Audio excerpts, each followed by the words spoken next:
시청자 여러분 안녕하십니까. 시국 사건 참관계 오늘 이진아 선생님 모시고 말씀을 나눠보겠습니다. 안녕하세요. 네. 안녕하세요. 오늘은 방송 주제를 한 세 가지 정도로 잡아봤습니다.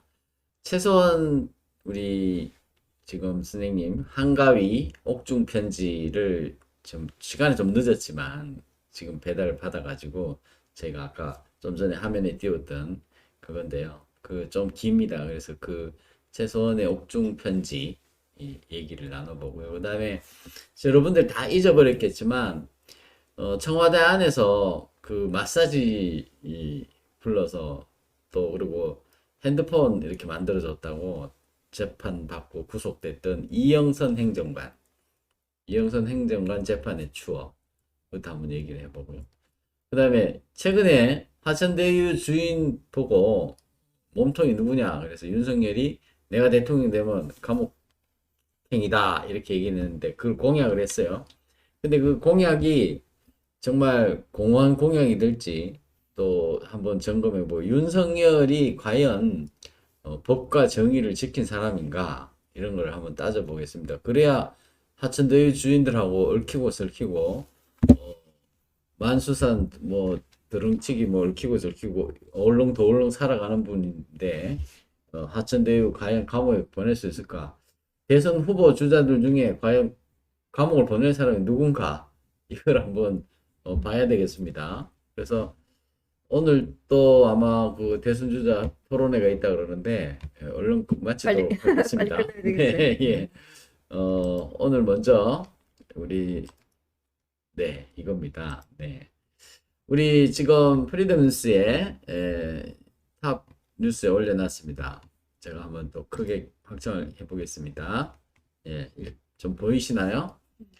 지금 최소원 씨가 9월 21일자로 좀 됐네. 한 일주일 됐네요. 한가위에 나라를 사랑하는 분들께 바라는 마음의 글을 보냈다. 그래서 제가 더 이상 쓰지 않고 편지 전문은 또 이진아 선생님이 타이핑을 쳐주셨어요. 그래가지고 편지 원문은 이렇습니다. 밑에 올려놨습니다. 제가 좀 번역을 해놨고요. 뭐 이게 또 좀 리얼할 것 같죠? 저는 최소원입니다. 이렇게 글로 시작이 됩니다. 안민석 의원의 이 300조 원 은닉재산으로 대한민국이 강분하고 그걸 사실로 믿었던 국민들이 있었기에 대통령이 탄핵되고 나는 마녀사냥을 당했고 저희 딸은 모든 청춘의 삶을 빼앗겼고 아이들은 광야에 내몰아쳤습니다. 300조가 얼마나 어마어마한 돈인데 빌 게이츠의 세계 갑부로 가지고 있지 못하는 돈이고 갑부도 가지고 있지 못하는 돈이죠. 그죠? 예, 3천억 달러죠. 3천억, 300조면은. 70년대 나라 재정이 그렇게 어려울 때 박정희 대통령의 통치 자금이 흘러 들어왔다는 설도 완전 거짓임이 드러났고 그 허구는 조작을 넘어 현실적이지도 않습니다. 그러나 많은 국민들이 촛불을 들었고 몇백조 은닉재산과 페이퍼 컴퍼니의 거짓에 선동되어 이 나라를 소용돌이 속에 몰아버렸습니다. 그런데 아직까지도 반성은커녕 안민석의 거짓이 먹히는 것은 그들만의 추종자들과 일부 국민들이 믿고 있다는 것입니다. 이제 국정농단이 일어난 지 5년이 돼가고 우리 최 선생님은 그때부터 국정농단을 읽어보신 거냐? 예. 죄 없는 박 대통령의 투옥 생활도 5년이 다가오고 있습니다. 제가 이 글을 쓰는 이유는 이제 제발 국민들이 깨어나 주시기를 바라는 마음입니다. 이렇게 쭉 썼습니다. 한 두 장에 걸쳐서 이렇게 썼고요. 계속해서 읽어보고요. 네. 왜냐하면 이거 유튜브를 이렇게 펴놓고 보지 않고 듣는 분들이 계시기 때문에 계속 한번 읽어드리겠습니다. 나라를 사랑하는 여러분, 진실을 보기가 그렇게 두려우십니까? 한 나라의 여성 대통령을 탄핵으로 몰아 죄 없는 분을 5년 동안 감옥에 보냈으면 이제는 진실의 빛을 봐주시길 바랍니다. 작금의 정치는 정치인들은 무조건 무엇을 위해 존재하는지 모르겠습니다. 대통령이 되겠다는 야당의 주력 인사들을 보면서 격세지감을 느낍니다. 한 사람은 악랄하고 잔인하게 없는 죄를 씌워 박 대통령을 구속시킨 자이며 탄핵을 주도한 배신자인 사람. 박 대통령의 출당시킨 이들이 어쩌면 한결같이 야당의 주자들인지 묻고 싶습니다. 제가 이거 제 얼굴 화면을 이렇게 해서 해도 되거든요. 지난번처럼 예. 사고는 아닌 것 같아요. 네. 이준석 대표는 탄핵의 정당성을 이야기하고 있고 여당의 주자는 안민석이가 총괄 팀장을 맡고 있는 곳이 있으니 우리나라의 미래가 과연 지금 현 정권보다 나아질지 의문이 갑니다. 지금 문재인 정권보다 앞으로 좋아질지 걱정이 된다 이런 얘기입니다. 모두가 거짓과 야욕과 욕망에 찬 이들이라는 생각을 지울 수가 없습니다. 이런 무모한 이들이 대권을 도전한다는데 어떤 나라를 만들 수 있을지 의문스럽습니다. 경제 공동체나 묵시적 청탁으로 엮어 뇌물죄를 씌우고 모든 재산을 빼앗고 그것도 모자라 박 대통령 사절을 공매로 붙였습니다. 언제부터 대한민국이 이렇게 악랄하고 잔인했는지 묻고 싶습니다. 지금 그런 걸 진행하는 현 정권은 언론중재법까지 막아 입을 틀어막겠다고 하는데 2016년 그 당시 그 법을 왜 만들었는지 왜 안 만들었는지. 예, 왜 안 만들었는지 묻고 싶습니다. 예, 그렇군요. 예, 거기 찍었네요. 2016년 그 당시 그 법을 왜 안 만들었는지 묻고 싶습니다. 언론중재법이 있었으면은 이렇겠느냐 이런 생각입니다. 전부 다 헛소문 거짓이었잖아요. 모든 언론과 안민석이를 비롯한 거짓을 꾸며내고 기획한 정치인들과 일반 유튜버를 극성 지지자를 다 책임져야 할 것입니다. 극성 지지자들 다 책임져야 할 것입니다. 언론은 국민에게 봉사하는 것이지 정권을 위한 것이 아니다. 미국 연방대법원의 블랙 대법관의 결정문의 일부를 보면서 우리나라 대법원은 김명수 원장을 비롯해 정권에 아부하고 눈치를 보고 편향된 인사를 하고 있으니 이것이 자유민주주의의 가치를 지키려는 의지가 있는 것인지 묻고 싶을 뿐입니다. 나쁜 권력일수록 국민들의 입을 털어막고 그들의 지지자들만의 얘기를 듣길 좋아하니 언제부터인가 이 나라는 분열되고 박 대통령을 탄핵시켜 더 좋아지고 잘 살게 되었는지 묻고 싶습니다. 지금 박 대통령 탄핵하는데 뭐 동의하고 하시면서 문재인 찍은 사람들 더 좋아지고 살게 되는지 묻고 싶습니다. 최소한 제가 묻고 있어요.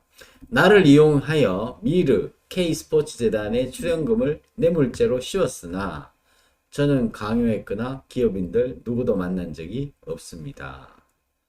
승마협회에 삼성이 자금을 출연한 것을 삼성의 묵시적 청탁이 있었다는 것도 허구와 거짓입니다. 미르 K스포츠재단 출연금 다 합해봐야 1,000억? 아니요, 700. 아니 다 합해봐야 1,000억이 안 돼요. 그러니까 지금 그러니까 우리 하천대유의 그 천화동인 1호부터 7호 중에 한 개 호호의 배당금만큼도 못해요. 뭐 1,000억씩 다 받아갔습니다. 무엇 때문에 박 대통령께서 나의 딸을 위해 그렇게 했다는 건지 국민들에게 왜 그걸 믿을 수 있는가라고 묻고 싶습니다. 말 3마리 때문에 박 대통령이 삼성에 그런 걸 그것도 묵시적 청탁 같은 심령수를 동원해요. 모함을 하여 있지도 않은 죄를 씌워 이 어둡고 고통스러운 감옥에 보낼 수 있습니까? 왜 거짓과 허구엔 그렇게 분노하면서 진실에는 그렇게 야속하리만큼 나서질 않습니까? 저희 딸은 검찰이 수사도 하기 전에 인터폴 수배를 하였고 중졸로 만들어버렸습니다. 그런데 조국의 딸에겐 왜 그렇게 관대하십니까? 왜 기다려주는 것입니까? 같은 나라에서 같은 일이 벌어졌는데 너무한 거 아닙니까? 하물며 야당 대선 주자의 한 사람은 조국 수사가 과했다고 했습니다. 홍준표 대표 얘기하는 것 같아요. 세상에 아무리 권력이 좋아한들 이리 세월의 기교에 따라갈 수가 있습니까?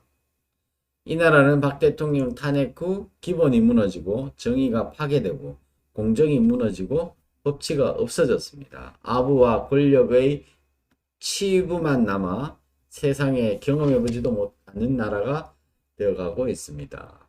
무엇 때문에 탄핵에 손을 들고 나섰는지 이해할 수 없지만 저는 그 대가로 모든 재산을 빼앗기고 딸과 손주들의 삶마저 빼앗아 갔습니다. 적어도 박 대통령 때는 기본과 원칙이 서 있는 나라였고 외교적으로는 강력한 나라였습니다.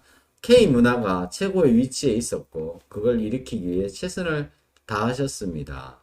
그런 분을 세월호의 밀월설이니 구판이니 우리 딸이 대통령 딸이니 온갖 거짓과 모략으로 몰아세워 국민들이 몰아냈습니다.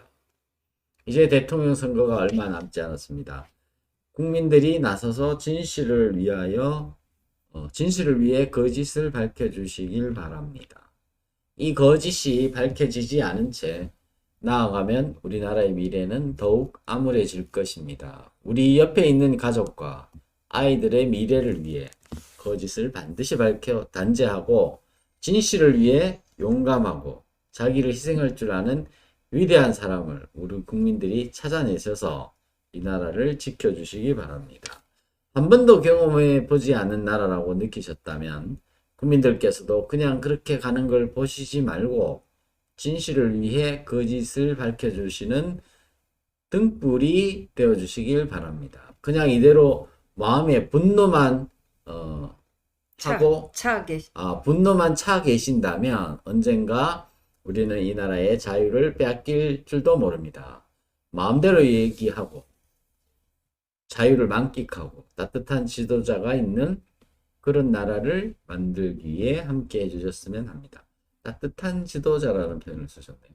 5년 동안 감옥에서 5번째 추석을 보내고 손자들 생일이 다가오는데 케이크에 촛불도 한번 꽂아주지 못한 저희 심정은 너무나 애가 타고 가슴이 아픕니다. 지금 손자가 하나 더 태어났죠? 셋이죠. 예. 그러나 저는 국정농단을 부릴 정도는 권력을 가지고 싶지도 않았습니다. 가지고 싶지도 않았습니다. 제가 만일 그럴 생각이었다면 어떤 직책을 받았을 것입니다. 지금의 현 정권의 행태가 바로 국정농단이자 국정파탄입니다. 늘 전 그냥 그분의 그 모습대로 도와드리고 싶었을 뿐임을 먼 훗날은 꼭 알게 될 것이라 믿습니다.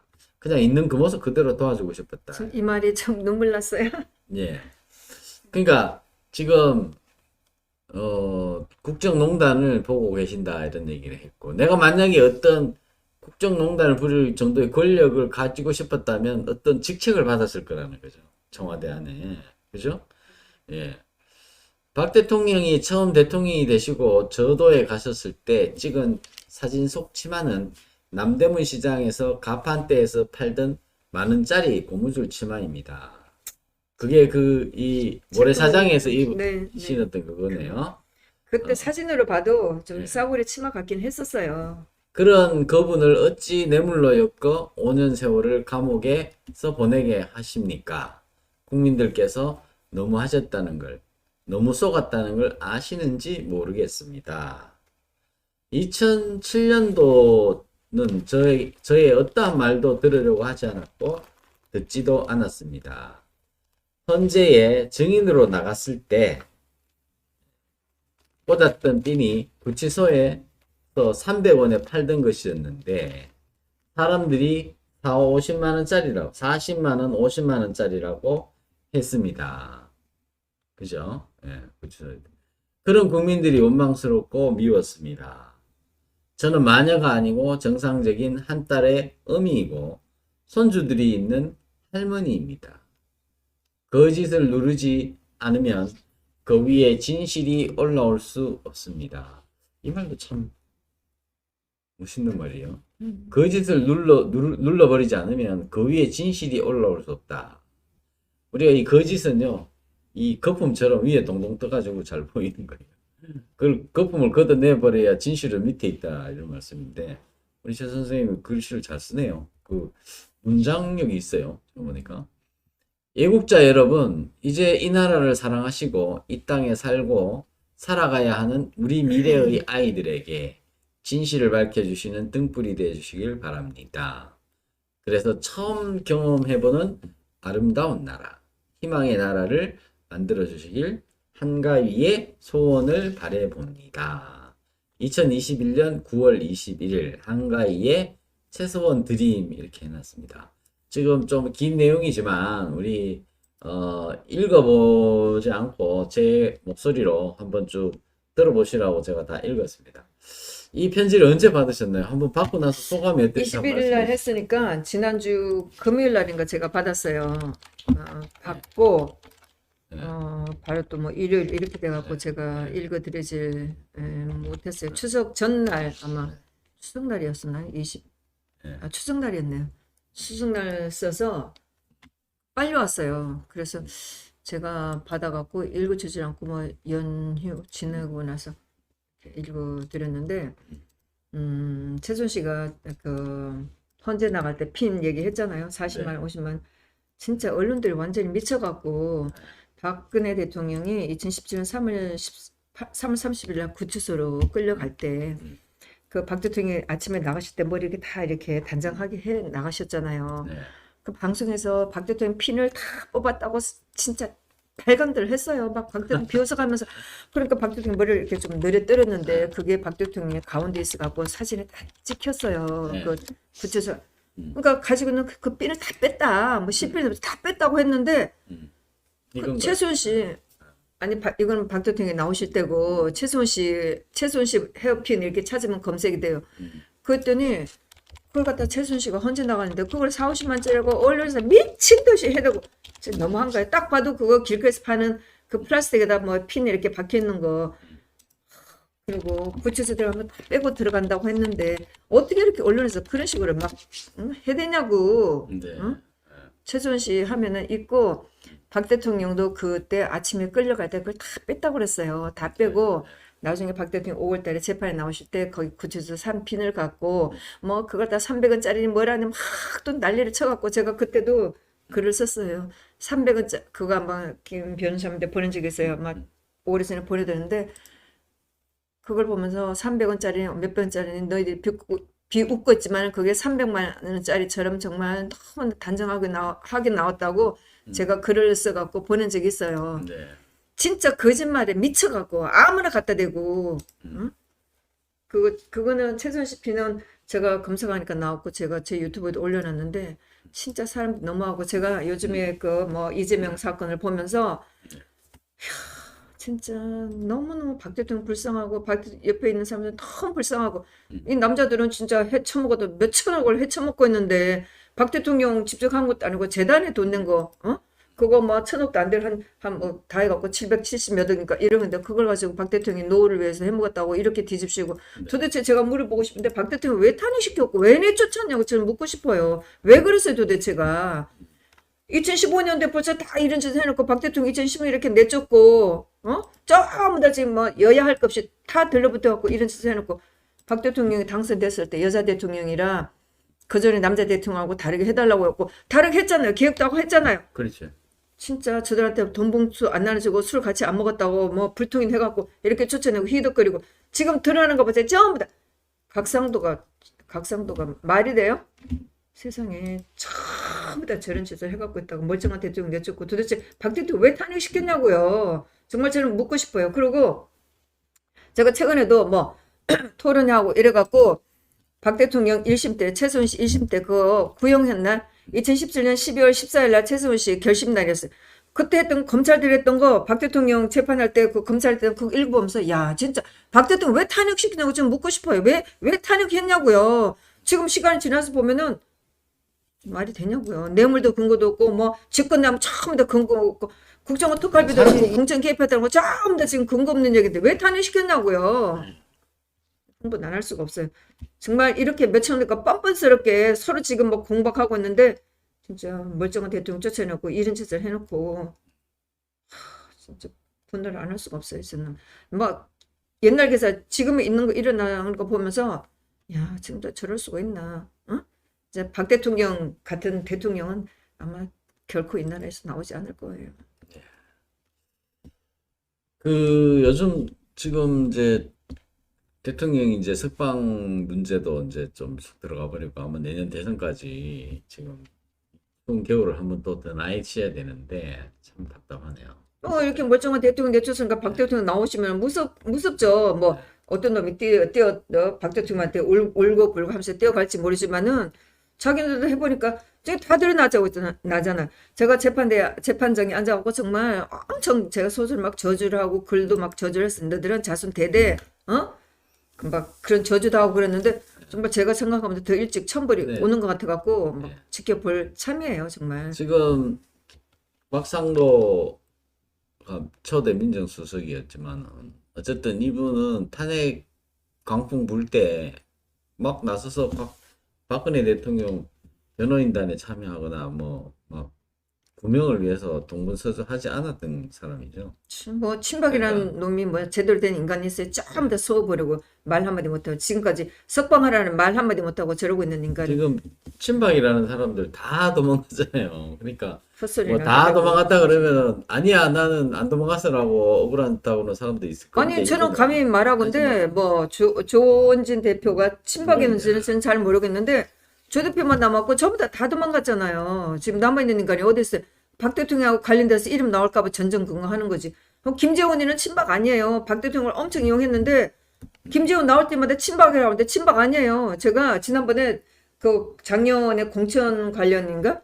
그래서 또 제가 김재원한테 개인적으로 톡을 보내서 아주 꼬시다고 그렇게 했는데 당신 친박이란 말 절대로 앞으로 하지 말라고 제가 그랬어요. 무슨 친박은 친박이에요. 친박 없어요 지금. 친박이 있습니까? 내가 볼 때는. 좀 박 대통령하고 네, 관련돼 지금 있을까 봐 전전긍긍하는 지금 인간들이지. 언론에서는 이렇게 나오거든요. 이게 지금 친박이라고 조선일보가 모를 리가 없던데 조선일보에서는 이렇게 김정은을 악마면 어떠냐? 어? 그러니까 아주 나쁜 인간이에요. 윤석열 기분 나쁘겠네. 악마면 어떠냐? 윤석열 안고 가자. 이렇게 얘기하는. 아주 나쁜 인간이고 2017년 9월 28일 이때에 박 대통령을 형 집행 그 구속을 연장하지 말라고 여 친박이라는 사람들이 이렇게 뭐 했다는 게 있어요. 그래서 친박 그때 저 구속 연장 반대하는. 네. 그래서 한국당 친박계 전 박 대통령 추가 영장 반대 신체 자유 허락해야 이렇게 한 게 올라온 게 있어요. 네. 네. 근데 여기에서 지금 남아있는 인간이 누가 있어요? 한 사람도 없어요. 네. 이 사람들이에요. 보면 여기 이 당시에 제가 다시 떼어볼게요. 네, 오늘 날짜는 2017년 9월 28일 날짜로 맞죠? 예. 네. 이거 이 기사예요. 이때 구속 연장했고 이때 이제 터닝 포인트가 되는데 여기 보면 이제 김진태 의원 또 여기 있습니다. 이름 보면 누구 예. 네, 여기 다 했어요. 제가 최경환, 정가윤, 유기중, 김진태, 이우연, 박대출, 추경호, 곽상도, 윤상직, 네. 강석진, 백성주, 이만희, 백성주, 이만희가 지난번 윤석열 왔을 때 구매해 온 인간들이에요. 그다음 유재중, 박은수, 이현성, 조훈현, 조 대표는 이때 우리 공화당, 그때 대한애국당이었으니까 여기 명당에 들어가지도 않고. 네. 우리 누구야 누구야 지금 아까 얘기했던 지금 여기 김재원 여기 있나요? 김재원은 이름이 안 보이네요. 그러니까 김재원 이름이 없지. 도망갔나 보죠, 뭐 벌써. 김재원의 그 당시 구속 연장 반대하는 성명서 내고 할 때 그 당시에는 없었던 거죠. 그러니까 지금 이분들 여기에 보면 박대출 의원 여기 보면 이런 분들이 있습니다. 지금 이게 다 지지면렬에서 박대출은 지금 뭐 윤석열 아니 그 최재형 캠프에 가 있을 것 같고. 네. 여기에서 최경환이는 이해가 안 되는데 국정원에서 1억 받았대 가서 5년을 받았는데 이해가 돼요? 뭐 제가 최경환도 좋아하진 않지만은 국정원에서 1억 많이 받았어요.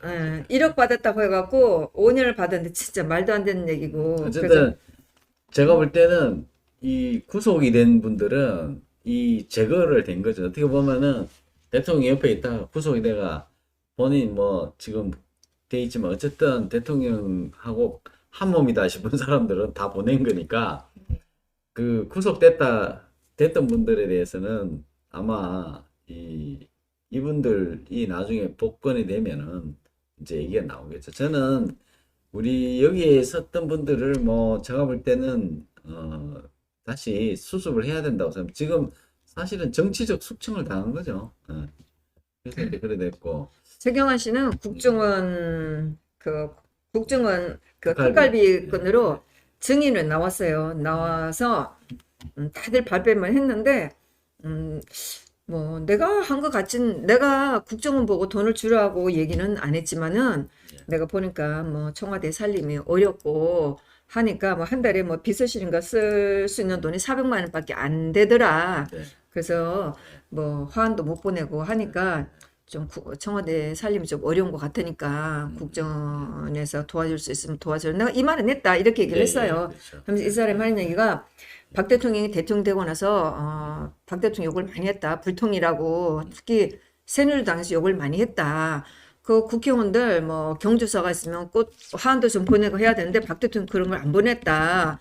그러면서 비서실에 쓸 수 있는 돈이 400만 원밖에 안 되니까 너무 적고 하니까 국정원에서 도와줄 수 있으면 좀 도와줘. 이렇게 얘기를 했다. 이렇게 얘기를 했어요. 근데 국정원에서 이제 개인적으로 해갖고 그 국회의장은 아니고 뭐 있으면서 국정원의 예산을 좀 편을 봐달라.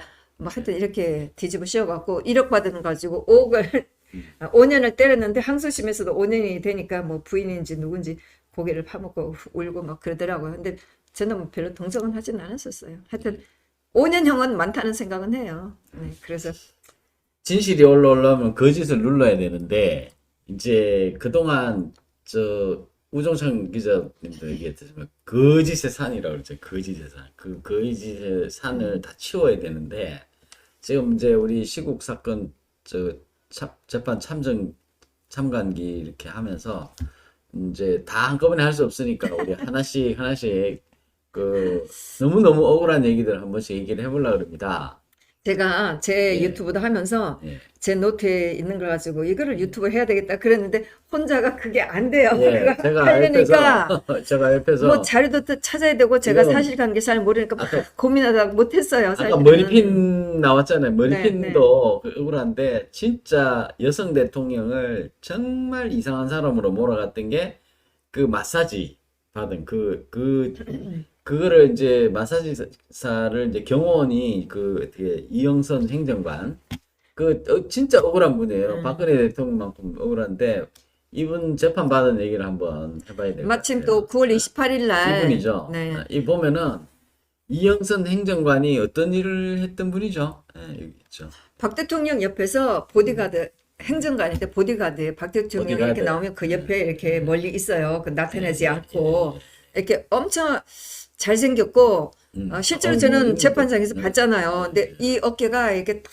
하면서 자세가 너무너무 좋았고 저는 이제 뭐 경호됐어요. 저도 모르잖아요. 근데 이분이 재판장에서 말을 굉장히 절제를 하면서 자기가 학교에서 배울 때는 그렇게 했기 때문에 나는 이런 거는 대답을 못 하겠다. 이렇게 하면서 굉장히 깨끗하게 하는데 야, 참 진짜 멋있다. 참좋아. 네. 멋있다. 굉장히 멋있고 뭐 이런저런 묻는 것에 대해서 대답을 할 수 없다고 얘기를 했어요. 그래서 내가 뭐 경호 그거를 배웠을 때 나는 뭐 이런 식으로 말할 수 없다. 이렇게 얘기하는데 진짜 똑똑하고 제가 봤을 때는 참 똑똑하고 자기가 말할 수 없는 걸 말할 수 없다고 분명하게 얘기를 했는데 너무너무 멋있다고 생각해요. 자세도 멋있었고 증언하는 태도도 너무 증언이 아니고 재판 받는 거죠. 근데 이분이 이제 그 행정관이었는데 그때 이 구속 영장을 청구해가지고 결국 구속을 시켰잖아요. 그 제목이 그때 뭐였죠 이게? 불법 의료 시술 방조하고 대포폰 대포폰이라 박 해가지고 대통령한테 만들어줬다는 이래가지고 거. 언론에서 난리가 났죠. 뭐 주사 아줌마 들어가십니다. 그럼 문자 몇뭐 기치료 아줌마 들어가십니다. 이게 해가지고 그 다음에 이제 뭐 행정관이 이제 최성원 씨가 의상실에서 옷 고르면은 이제 뭐 이런 것들 핸드폰 어쨌든 닦아줬다고. 그런 제가 거를 영상에다가 이 옷 고르고 하는 거를 갖다가 이거를 전부 다 언론에 공개를 해가지고 응?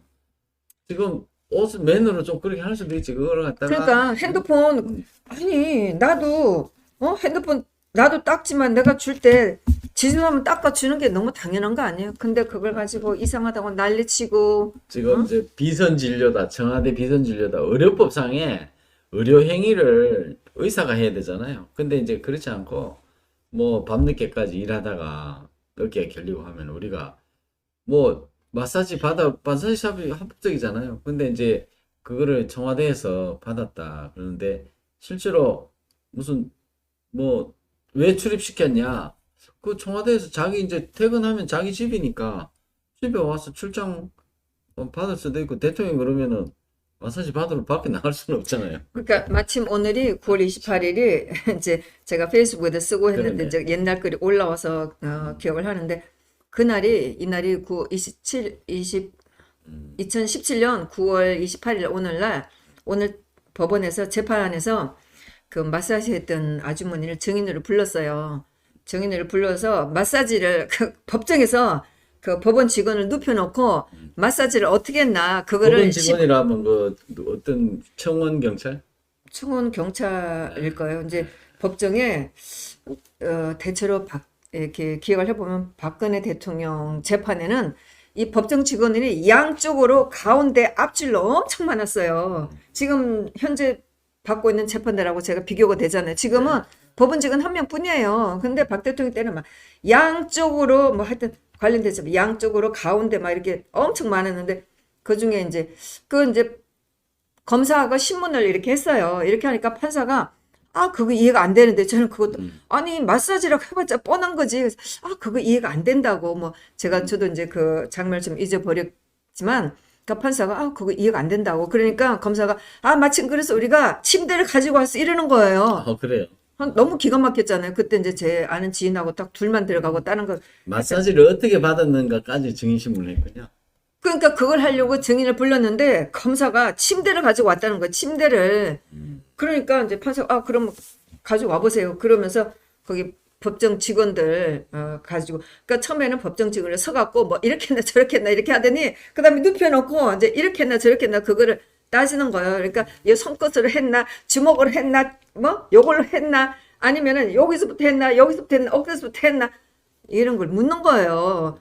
근데 이제 결국 들어보면 어떻게든 박 대통령이 이제 불법 의료 시술을 받았나 안 받았나 이걸 따지는 거예요. 그러니까 이 아주머니가 자기가 신사동에 오피스텔을 차려놓고 그 강남에 있는 아주머니들하고 막 10년, 20년 단골이 됐다고 그랬어요. 그래서 자기 손끝이 이렇게 매워서 자기한테 이렇게 마사지를 받으면 다들 시원하다고 그런 단골 고객이라고 그랬어요. 그래서 그런 분들이 많아서 이제 제가 기억은 안 나는데 하여튼 박 대통령도 이제 소개를 받고 갔는데 박 대통령이 청와대에서 늦게까지 일을 하시다가 어깨가 좀 아프고 그래서 주문을 줄 사람이 필요하다. 그렇게 해서 이제 청와대로 가면 이제 이영선 행정관이 이제 모시고 청와대를 들어가는 거예요. 네. 그래서 가서 이제 박 대통령한테 마사지 이렇게 뭐 1시간 정도 이렇게 받고 나오면 10만 원, 20만 원 줬다고 그랬는데 제가 그 얘기를 들으면서도 참 박 대통령은 그러니까 10만 원, 20만 원 압구정 되는 아줌마들이 그 팁값이시잖아요. 그러니까 박 대통령 참 이렇게 쓸데없는 돈이나 이렇게 뭐 허세나 뭐 허장성세 이런 걸 부리지 않잖아요. 딱 줄 만큼 주고 딱 그러고 제가 그날 보면서 참 그 아주머니가 증언도 참 잘했어요. 뭐 우리가 생각할 때 그 아주머니가 막 아주 높은 학력을 받고 막 받아서 그런 일을 하는 건 아니고 뭐 그렇게 수십 년 동안 해온 분인데 뭐 그 검사들이 하는 말에 절대로 넘어가지 않고 아주 말을 잘했어요. 근데도 우리가 그분에 대해서는 물론 이영선 행정관이나 그 마사지 했던 분한테 우리가 아는 건 없지만은 그래도 그 글에 대해서 이렇게 다른 말이 흘러나온 건 없었거든요.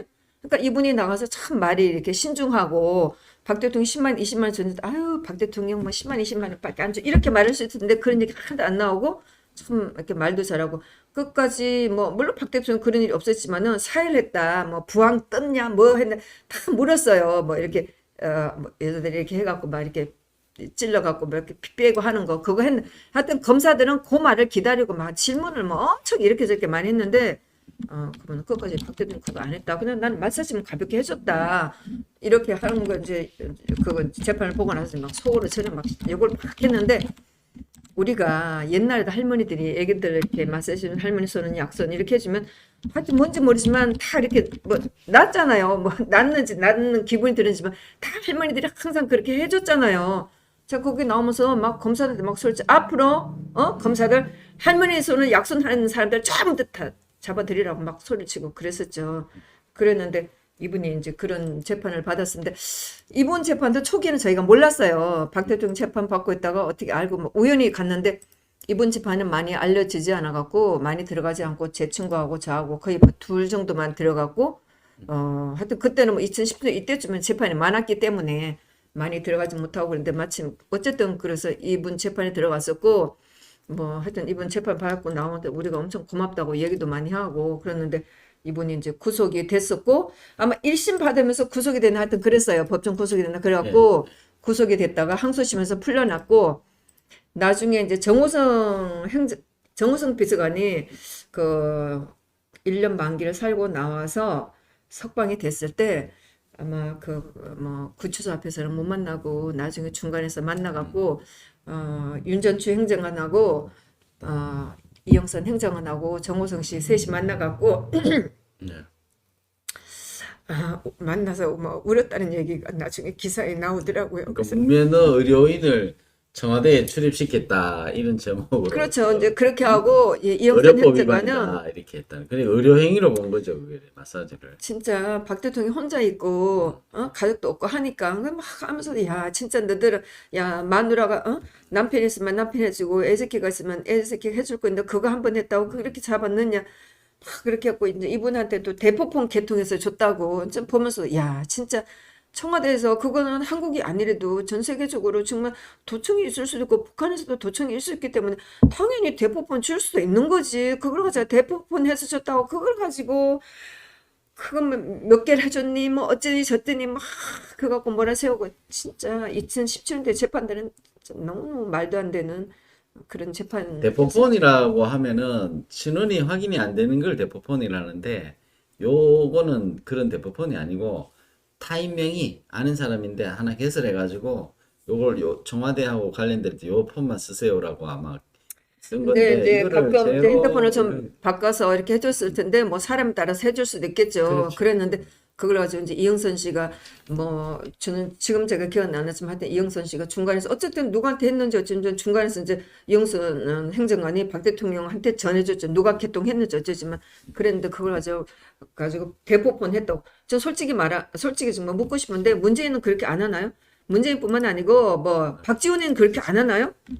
글쎄요. 그리고 박지원이도 핸드폰 하나만 갖고 쓰진 않을 거예요. 지금 그 여자 만난 애하고도 뭐 다른 핸드폰도 썼을 때고 그러니까 그 여자한테 핸드폰을 공개하고 그랬겠죠. 감히 자기가 국정원이라면 그런 핸드폰을 공개하고 지금 북한에서 지금 도청을 할지 어디 아니 미국에서 아니면 다른 나라에서 일본에서 도청할지 모르는데 그걸 가지고 그렇게 했다고 지금 정말 여기 김정숙 의상이라고 치니까 이렇게 많이 나오거든요. 이게 내가 볼 때는 수백 벌 아마 엄청난데 이 옷은 다 어떻게 청와대 안으로 들고 들어갔을까? 아까 최소원 씨 택배를 이용을. 그 최소원 씨 그 편지에서도 박 대통령이 저도 갔을 때 이 건물 많은 좋지만 딱 것들. 보면은 쌍값 나잖아요. 근데 김정수 이렇게 하면서 아니, 이 옷은 누가 전달할까요? 그거? 그러니까요. 이 옷 전달하는 사람 누구냐고 자기네 그 전달하는 사람 전부 다 문제 있는 지금 국민 세금 가지고 월급 주고 있을 거예요.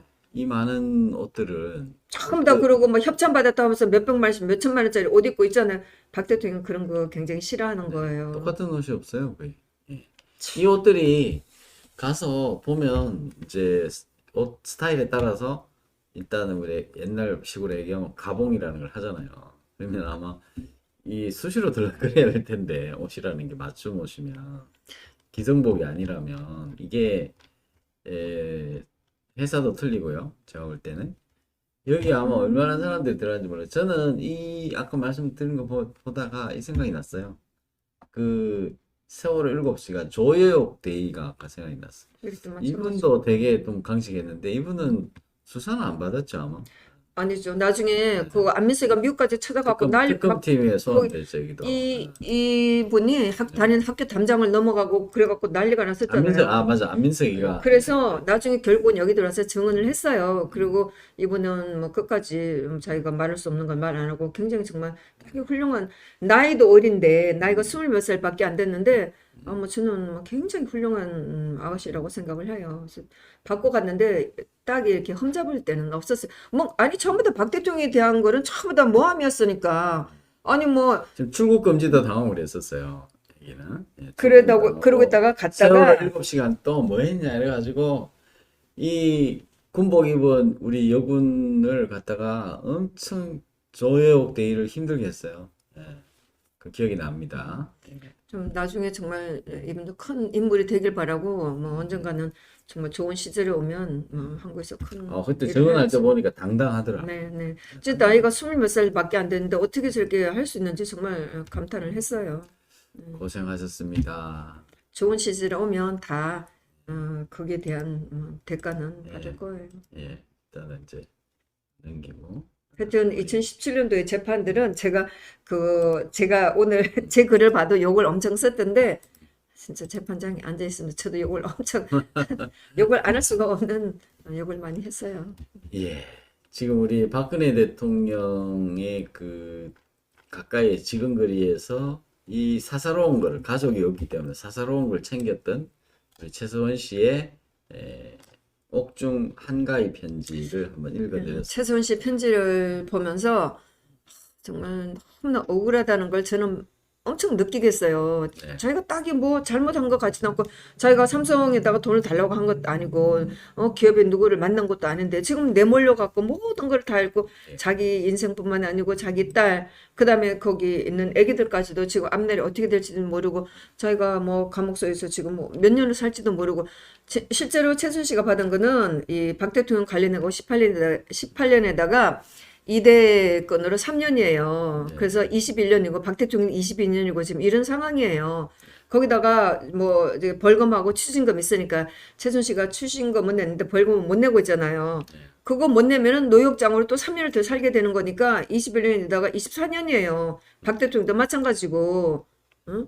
좀 이런 상황을 만들어 놨으니까 자기도 답답하죠. 지금 이 상황이 어떻게 될지 모르고 뭐 대통령 선거가 어떻게 될지 뭐 어쨌든 뭐 지금 5년, 10년, 20년을 살게 될지는 뭐 이런 상황이 되기 때문에 참 답답하고 억울할 그런 생각을 해서 뭐 이분이 할 수 있는 건 저나 또 우리 또 당원들 중에 또 열심히 뭐 당원들이 많이들 편지를 보내요. 그리고 또 저보다 또 열심히 또 보내는 분들도 있고 해서 편지들을 서로 주고받는데 풀 수 있는 건 이 답답함을 풀 수 있는 거는 뭐 저희들한테 편지 보내서 뭐 이렇게 억울하고 그렇죠.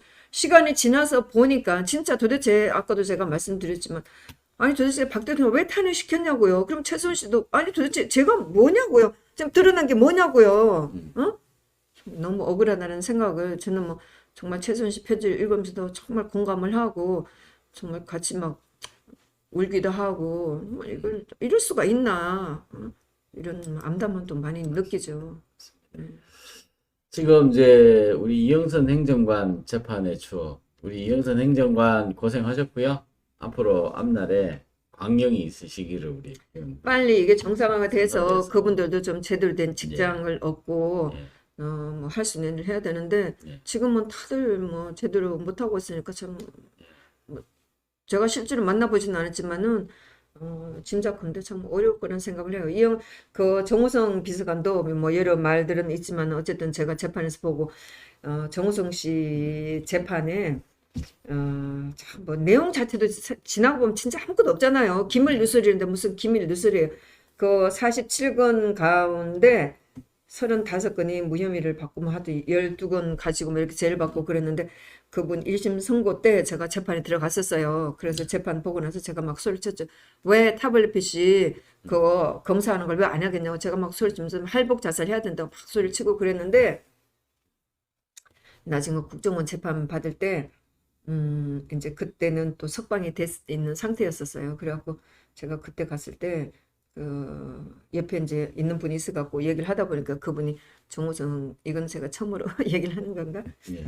정호성 비서관 누나를 만났어요. 네. 그래서 저는 뭐 그래요? 네, 재판장에 들어가서 제가 뭐 옆에 이런 거 잘 사람들 잘 보진 않아요.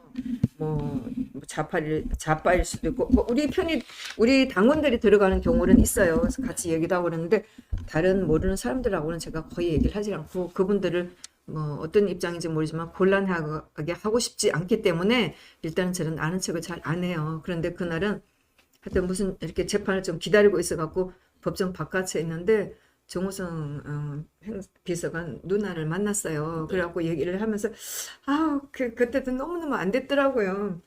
그랬는데 이제 그 누나가 저보고 잘 알고 있다고 이제 우정정 기자 방송 나간 것도 봤고 또 제가 하고 있는 유튜브도 보고 있다고 잘 알고 있다고 그렇게 얘기를 하면서 그 박근혜 대통령 때는 집값이 엄청 내려갔잖아요. 그리고 그렇죠. 박 대통령이 최경환 부총리도 그렇고 집사라 막 같은 막 그렇게 이렇게 많이 부추겼잖아요. 그래서 그 새 비서관들이 국가 정책도 이렇게 하니까 우리가 집을 사자. 그러니까 대출을 받아가고 다 집을 샀어요.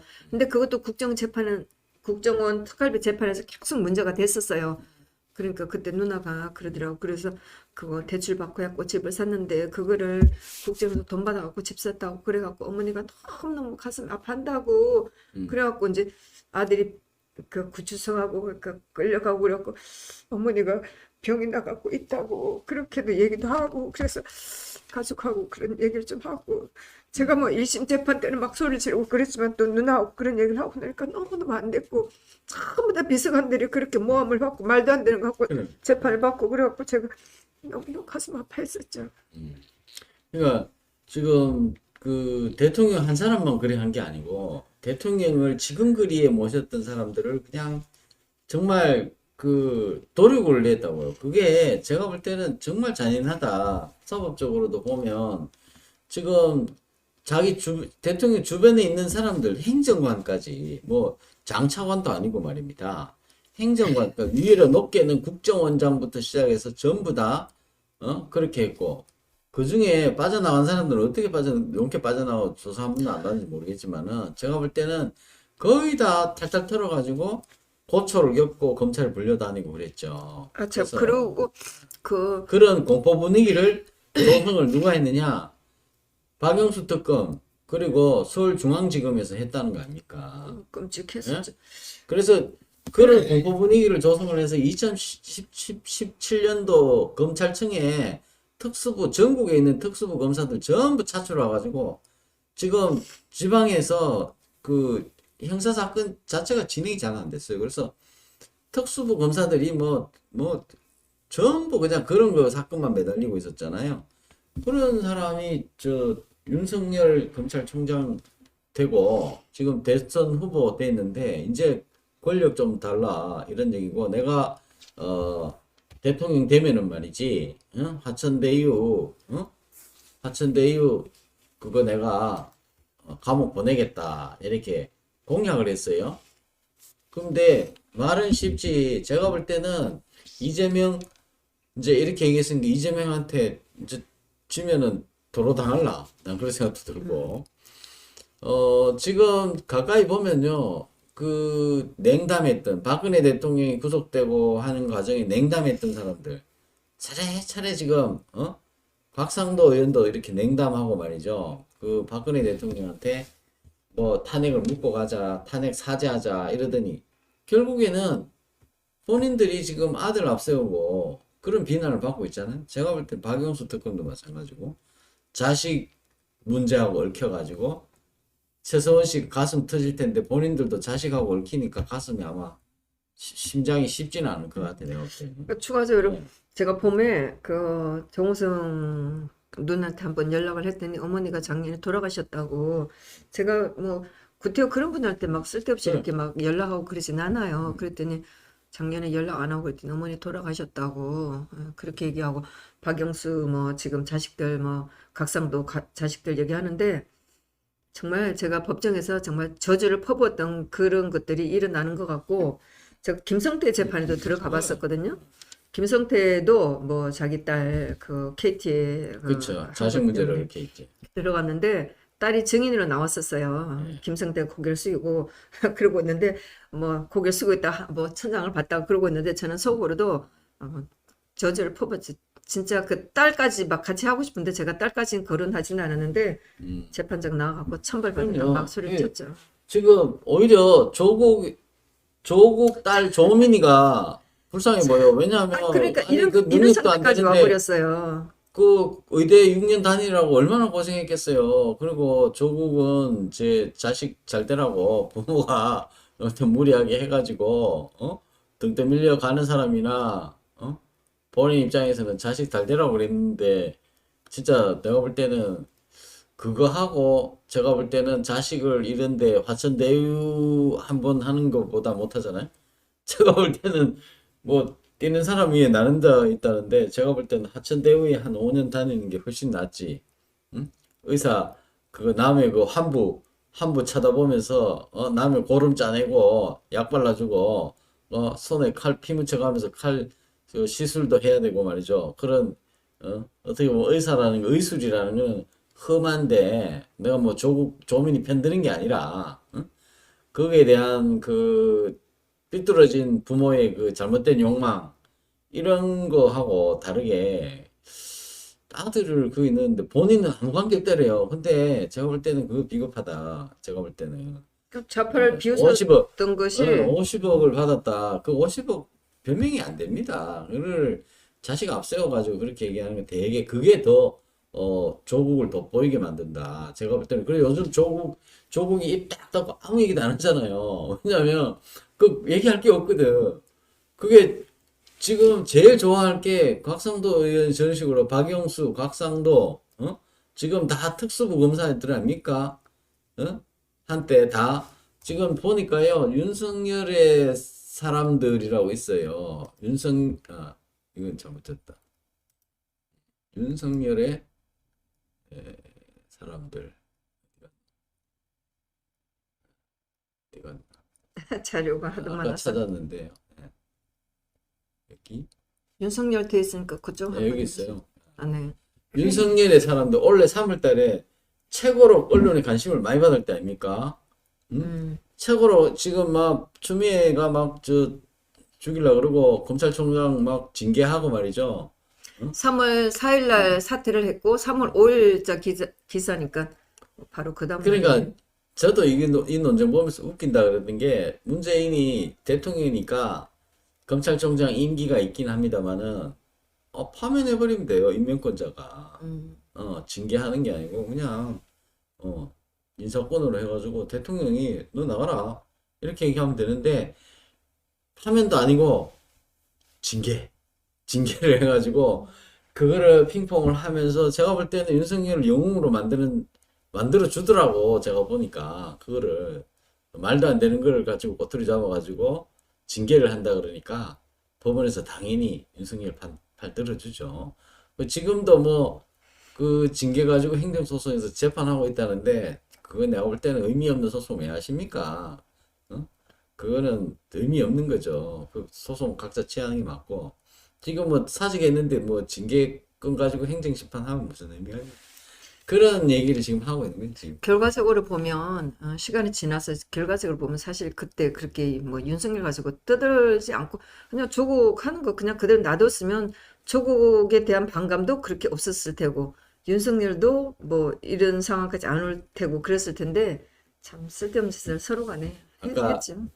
조혁 대위하고 그 아까 그 행정관 두 이영선. 사람, 이영선 행정관 두 사람 보면 그 젊은 청년들, 청춘들 이 이영선 사람들을 그 대통령의 그걸 잡기 위해서 법정에 세우고 정은대에 세우고 이렇게 했던 그 칼춤을 추던 사람이 윤석열이라는 거예요. 이영선 이게 행정관도 과잉 수사 아닙니까 이거? 30살 되기 전에 그런 상태가 된 거예요. 그러니까 그러니까 참 전 어린 국민의 나이에 얼굴 다 보이고 말이죠. 얼굴 지금 그렇게 해가지고 이 낙인 찍어가지고 말이죠. 그렇게 해서 도저히 뭐 한국에서 어디 있겠어요? 그것도 무슨 세월호 7시간 해가지고 그 아주 이상한 그 뭐 이상한 7시간 그런 식으로 해서 거기에 조혁 대위가 관여된 것처럼 해서 얼마나 본인 이미지에 됐습니까? 그렇게 과잉수사 이건 과잉수사 그 언론이 막 뭐 소스 만들어내면 그거 쫓아다니면서 검찰이 그거 언론이 던져놓은 거를 막 물어가지고 그 법원에 갖다 던지기 바빴어요. 그런데 무슨 지금 여기 와가지고 제가 볼 때는 뭐죠? 화천대유 주인 감옥행? 글쎄 제가 볼 이제는 때는 좌파들이 이게 비웃을 지금 것 같아요. 지금 여기에 보면 정상명, 안대희, 박영수 안대희 중수부장 뭐 박영수 이런 뭐 안대희가 뭐 여기 화천대유 관여된 건 아니지만 박영수는 일단 관련된 게 나왔고 처음부터 이렇게 뭐 인맥이 이렇게 화려하다고 하는 건데 당연히 뭐 법조인들이 뭐 인맥이 인맥이 화려한데 되지 어떻게 뭐. 되겠어요? 본인이 성장했는 친정집이나 같은데 친정집을 그러니까요. 치겠어요? 친정집 밥벌이를 치겠냐고요? 그 특수통인데 특수부 검사들 밥벌이를 치겠냐고요? 그렇게 화려하게 걸쳐놨는데 곽상도 의원은 특수부 검사로 잘 나갔잖아요. 서울중앙지검 특수부장으로 해가지고 그 곽상도 변호사 할 때요 잘 나갔어요. 어? 변호사 할 때 잘 나갔다고요. 그러니까 변호사 할 때 잘 나가는 사람을 이제 어쨌든 갔는데 제가 볼 때는 이거 이 특수 검사들이 이런 식으로 하겠다 하는 거 믿을만 하나 이런 얘기입니다. 제가 볼 때는. 조원진 대표가 작년에도 그렇고 하여튼 우리 저 뭐 대한애국당 만들고 하면서 전부 다 정치인들을 바꿔야 된다고 얘기를 했어요. 계속 선거 때마다도 그랬는데 특히 저는 요즘에 보면서 진짜 정치인들 다 바꿔야 된다고 생각해. 보수 뭐 좌파 이걸 가리지 않고 보수도 진짜 썩기는 정말 다 썩었잖아요. 우리는 싹 다 바꿔야 우리는 돼요. 과거를 자꾸 잊으면 안 됩니다. 그래서 제가 이 변창훈 검사 유족들이 지금 얘기한 게 그 변창훈 지난번에 검사거든요. 홍준표 후보가 윤석열 보고 5명이 자살했다 그러니까 윤석열이가 5명 그만큼 많지 않은데요 이래갖고 저는 분노를 했는데 어떤 분이 이렇게 정리를 잘 앞에 잘 정리한 게 있어 해놓으셨어요. 제가 네. 올려놨습니다. 한번 보겠습니다. 일단 변창훈 국정원 공안검사, 정치호, 그 다음 국정원 자원 변호사 있고요. 그 다음에 변창훈 아까 그 다음에 이재수 네.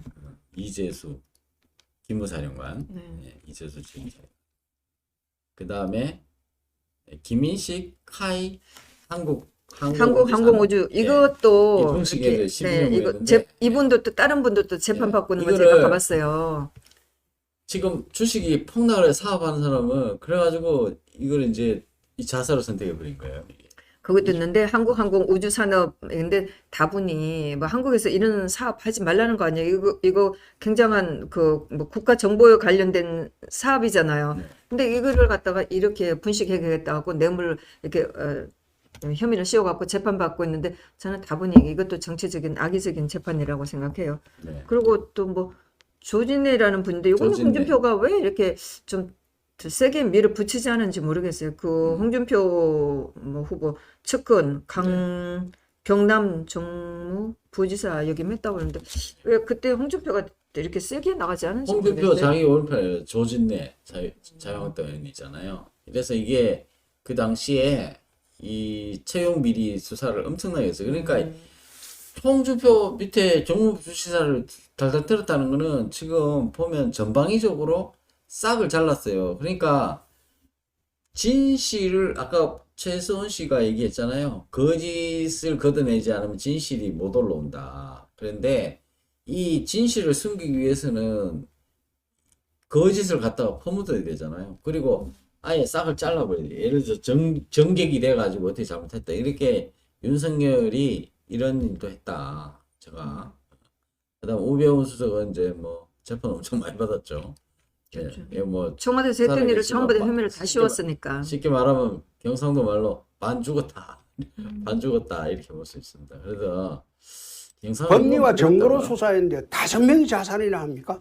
얼마나 포악하게 수사를 하셨으면 그 5명이 자살을 했을까요? 아니 그 5명이 누구를 말씀하시는 겁니까? 본인이 누구를 말씀하셨습니까? 이렇게 할 때. 저는 그렇게 EBS 많은 같이. 분들이 저희 그 사건하고 관련해서 5명이 누구든 상관없이 극단적인 숫자가 나온 게 선택을 중요한 하는 거죠. 아니라고 자기 생각하는데. 후배이기 때문에 변창훈 검사 사람이 한 사람 다 두루가 죽이고 나 두루가 내가 일본 속인데 왜 죽이노? 왜 죽이노? 아! 윤석열은 살인자다! 저는 변창훈 검사의 죽음은 그 지금 윤석열 서울중앙지검장과 국정원 사건 특별수사팀은 유족들이 조문을 원치 않아 3일의 장례 기간 내내 빈소를 찾지 못했습니다. 한국에 버금가는 일. 영정 앞에 그리고 마지막 또 우리 이재수 꽃을 바치는 사령관. 가족과 동료들은 눈물을 감추지 이날 못했습니다. 저희가 아침에 그 병원에 갔었어요. 그래도 이 선택이 아버지의 명예같이 찾아오시면 그 명예를 평생 지니고 그리고 이분 나중에 그거 기무사에서 그 계엄령 하라는 거 없었다고 밝혀졌었잖아요. 뭐 이렇습니다. 이런 일이 있었고 그다음에 이제 이런 문건도 있고요. 이분은 이제 이분도 자살했죠. 그렇고. 얼마나 억울했어요. 다 기억하고 있는 거죠. 예, 예. 지금 원창원 검사 유족이잖아요. 지금 이분들이 그 가슴에 엉어리신 게 있다고요. 저는 재판 받으면서 재판 그래서 보면서 이런 분이 제가 볼 때는 대통령이 되기에는 너무나 자 우리가 이승만 대통령 또 뭐 박정희 대통령 뭐 전직 대통령들 있어요. 뭐 대통령이 되기 전까지 이런 그 어떤 한 가족이나 사람들이 원하는 살만한 일을 한 사람이 있었습니까? 노무현 대통령 또 문재인 대통령도 뭐 검찰에 있으면서 자기 손에 칼 묻히고 이런 게 아니잖아요. 뭐 제가 볼 때는 나름대로는 인권 변호사라고 했는데 결과는 어땠는지 몰라도 돈 문제에 얽혀있는지는 잘 모르겠습니다만은 제가 볼 때는 이거는 제가 늘 얘기하지만 사정기관의 최고 수장이 바로 대통령으로 간다. 이것은 나라가 정상적이지 않다. 저는 이렇게 생각하거든요. 또 요즘에 뭐 조원진 대표도 그랬잖아요. 나쁜 놈 가리기 지금 하고 있다고. 뭐 이런 얘기도 있었어요. 이게 뭐 권성동이 윤석열하고 친하다는데 근데 지금 뭐 네. 윤석열 팀에 가 있으니까 예. 그래서 뭐 이런 얘기들도 있었는데 두 사람 친한 건 나중에 알게 됐죠. 예. 이런 뭐 이해관계들. 지금 이재명 화천대유라 그러는데 이재명 뒤에는 그 이해찬이 있는 것 같아요. 제가 볼 때는 오늘 이제 드러났죠. 그 깜빵을 보낼 수 있다 그러면 이건 또 새 나름대로 야 전공이니까 저쪽 편을 한번 손을 쫙 봐주실라나 윤석열이 잘 돼가지고 또 피바람이 한번 불겠네요. 만약에 됐대. 우리 또 윤석열 지지하는 분들은 이런 걸 또 원해서 지지하는 건가? 근데 결국은 제가 보면서 탄핵을 한 후유증이 너무나 심하다는 이 생각이 나라가 좀 안정이 돼야 되는데 나라 지금 뭐 정신이 없었죠. 그래서 이해찬 조직 품고 세가시안 이재명 그런데 이번에 그게 터졌죠. 예, 그렇게 나왔습니다. 그래서 이번에 그 이해찬 신복인 그 이하영 지금 요즘은 따라가기 이화영 예. 따라가기 힘들어요. 이화영의 보좌관이 지금 화천대유 임원이었죠. 예. 그러니까 이게 지금 이해찬, 이재명 이 서로 사이 되게 좋습니다. 그리고 얼마 전에 하태경 작년인가 재작년 하태경 의원이 이해찬한테 경고도 막 했어요.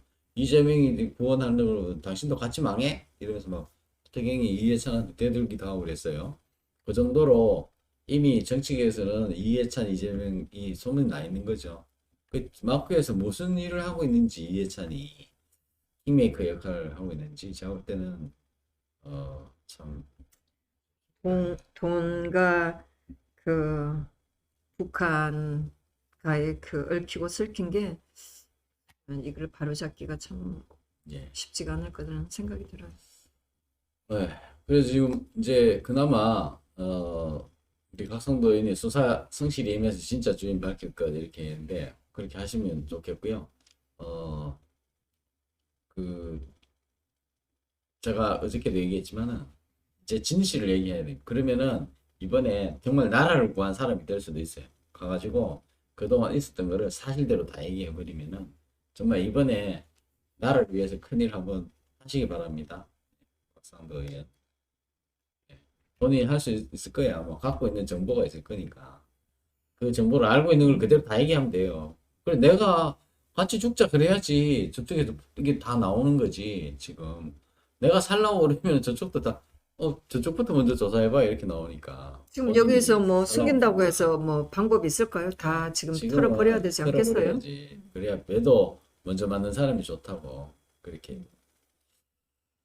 지금 이낙연 캠프에서는 이제 이런 구상을 하고 있는 것 같아요. 이낙연 씨가 이 사진을 아주 묘한 구도로 잡았네요.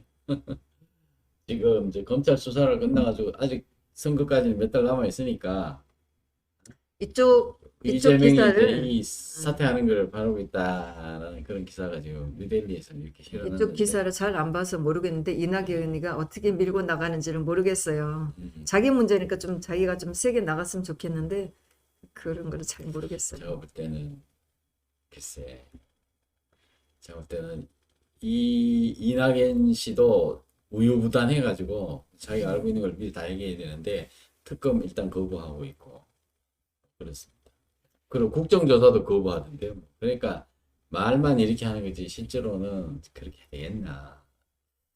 뭐 자기네 편- 뒤에서는 교통정리 된 거 아닌가 이런 자기네 편 다 의심이 죽을까 좀 봐 있어요. 지금. 네, 그렇습니다. 그러니까 서로 살기 하는데 국민들만 억울하죠.